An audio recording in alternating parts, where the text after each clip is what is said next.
हाल ही में मध्य प्रदेश के छतरपुर में जो हुआ उसने एक बार फिर शहर का नाम सुर्खियों में ला दिया। आप सबको सोशल मीडिया के माध्यम से छतरपुर शहर के कोतवाली थाना परिसर में पथराव की घटना के बारे में पता ही होगा, लेकिन जो हुआ वह छतरपुर के लिहाज से बेहद चिंताजनक है। हिंसा के आरोपी पूर्व सदर शहजाद हाजी के आलीशान बंगले पर बुलडोजर चलाया गया है। आरोप है कि थाने पर पथराव कर रही भीड़ का नेतृत्व पूर्व सदर ही कर रहे थे।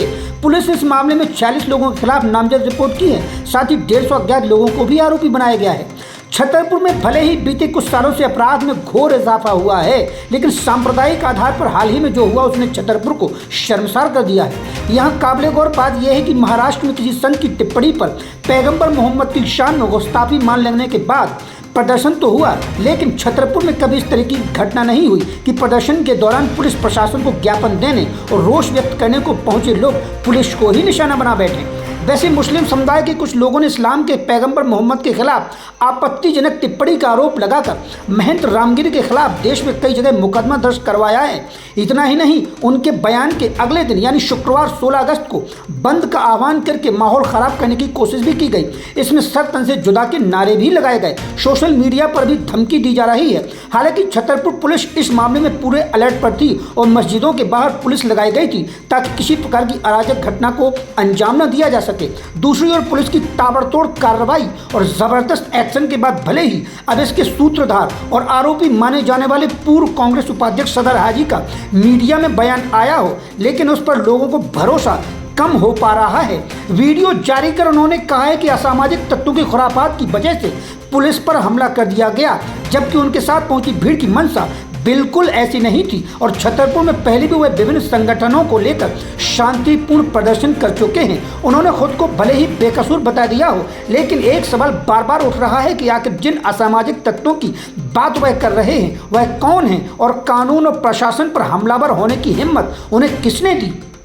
यह किसी से छुपा नहीं है कि कट्टरता फैलाना, खासकर मुस्लिम युवाओं को कट्टर बनाया जाना राष्ट्रीय सुरक्षा के लिए प्रमुख चुनौतियों में से एक है। हालांकि छतरपुर की घटना को लेकर हाजी ने कहा है कि उन्होंने पत्थरबाजी के दौरान लोगों को रोकने की कोशिश की और वह खुद इसका शिकार हुए हैं, लेकिन उनकी बात किसी ने नहीं सुनी। खैर, जो भी हो, अपने आप को निर्दोष बता रहे आरोपी की बात में कितनी सच्चाई है यह बाद में पता चलेगा, क्योंकि वह सीएम मोहन यादव से इस घटना की निष्पक्ष जांच की मांग भी कर रहे हैं। यहाँ गौर की बात यह है कि छतरपुर में नए मोहल्ले में बीते दिन जो कार्रवाई हुई उसे छतरपुर में संवेदनशील माना जाता है, क्योंकि यहाँ मुस्लिम अच्छी खासी संख्या में रहते हैं। अक्सर चर्चाओं में इस इलाके की दबंगई और दादागिरी के किस्से छतरपुर में किए जाते रहे हैं। जिन सदर हाजी की प्रॉपर्टी पर बुलडोजर कार्रवाई हुई है, आखिर उनका ऐसा कौन सा रसूख था जिसके बाद उन्होंने करोड़ों की संपत्ति बना ली, इसकी भी चर्चा है।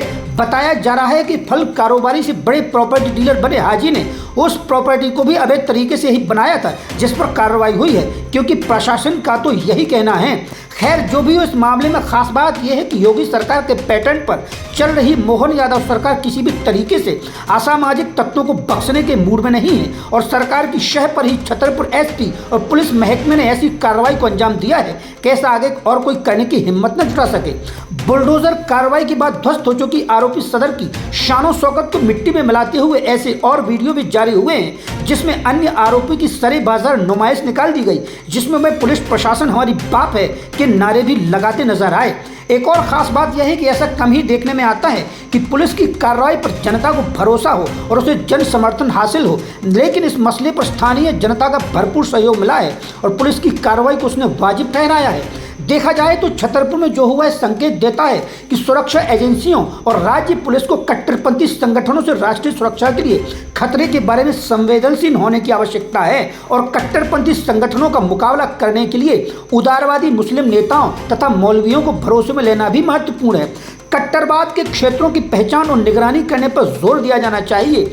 चरमपंथ फैलाने और कट्टरपंथी संगठन की क्षमता के बारे में पूर्व विश्लेषण किया जाना चाहिए और उसके अनुसार ही कार्रवाई की योजना शुरू की जानी चाहिए। भारतीय पुलिस सेवा के कुछ अधिकारियों की ओर से लिखे गए और डीजीपी और पुलिस आईजीपी के हाल ही में संपन्न सम्मेलन में कहा गया है कि भारत में धार्मिक कट्टरवाद का उभार मुख्य रूप से धार्मिक प्रचार, संचार के आधुनिक साधनों की आसान उपलब्धता, विशेष रूप से खास संदेश भेजने समेत सीमा पर आतंकवाद और पाकिस्तान की ओर से इन कट्टरपंथी समूहों को प्रोत्साहित करने के कारण हुआ है।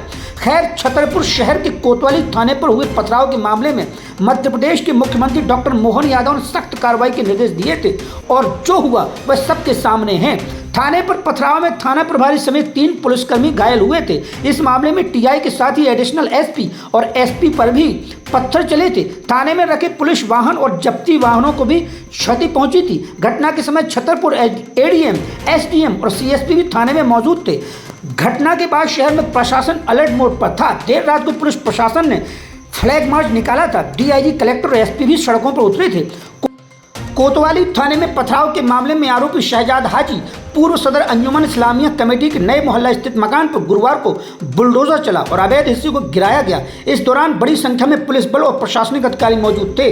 मुख्यमंत्री मोहन यादव ने अपने सोशल मीडिया अकाउंट पर एक्स पर पोस्ट लिखते हुए कहा था कि मध्य प्रदेश शांति का प्रदेश है और कोई भी सुनियोजित तरीके से कानून को हाथ में ले या बिल्कुल बर्दाश्त नहीं किया जाएगा। प्रदेश में शांति और सौहार्द बना रही है हमारी प्राथमिकता है। खैर, छतरपुर में जो भी हुआ बस उस पर यही कहा जा सकता है कि कट्टरवाद, विशेष रूप से मुस्लिम युवाओं को कट्टर बनाया जाना हमारे देश की राष्ट्रीय सुरक्षा के लिए महत्वपूर्ण चुनौतियों में से एक है। भारत में कई मुस्लिम संगठन सक्रिय हैं जो मुस्लिम युवाओं को कट्टरता के रास्ते पर धकेलने में संयुक्त रूप से लिप्त हैं। उनमें मुस्लिम समुदाय के लोगों को सोच की दूषित करने, उन्हें हिंसा के रास्ते पर धकेलने तथा संस्कृति के खिलाफ काम करने की स्वाभाविक प्रवृत्ति होती है। हमें इस खुराफात को समझना होगा और भटके हुए युवाओं को सही रास्ते पर लाना होगा।